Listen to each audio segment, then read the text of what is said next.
Kannada star director Prashanth Neel సినిమాలు చాలా గ్రాండియర్గా ఉంటాయి. డార్క్ థీమ్తో సినిమాలు తీయడం అంటే ఈ డైరెక్టర్కు చాలా ఇష్టం.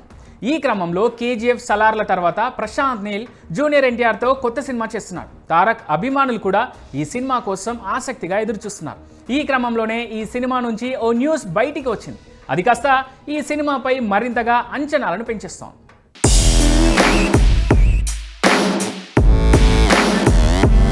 ఇక ఆ న్యూస్ ఏంటంటే ఎన్టీఆర్ ప్రశాంత్ నీల్ సినిమా కోసం దాదాపు 15 కోట్ల రూపాయలతో ఓ సెట్ వేస్తున్నారట.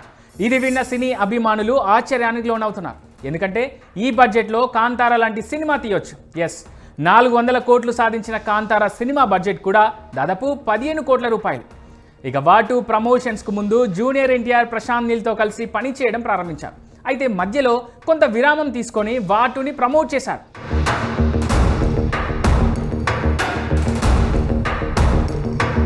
ప్రస్తుతం ఎన్టీఆర్ ప్రశాంత్ నీల్ సినిమా షూటింగ్ ఉత్తర కన్నడలోని కుంటాలో జరుగుతోందని తెలుస్తోంది. ఇక్కడ ఒక ఫ్యాక్టరీ సెట్ నిర్మించారు. 10 రోజులకు పైగా షూటింగ్ ఇక్కడే జరిగింది. ఇప్పుడు జూనియర్ ఎన్టీఆర్ హైదరాబాద్లో షూటింగ్లో పాల్గొంటారు.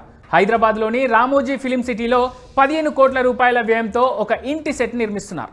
ప్రస్తుతం ఈ సెట్ నిర్మాణ పనులు జరుగుతున్నాయి. సెప్టెంబర్ నాటికి ఈ మూవీ షూటింగ్ తదుపరి షెడ్యూల్ ప్రారంభమవుతోంది. ఇక ఎన్టీఆర్ కూడా ప్రస్తుతం రెస్ట్ మోడ్లో ఉన్నారు.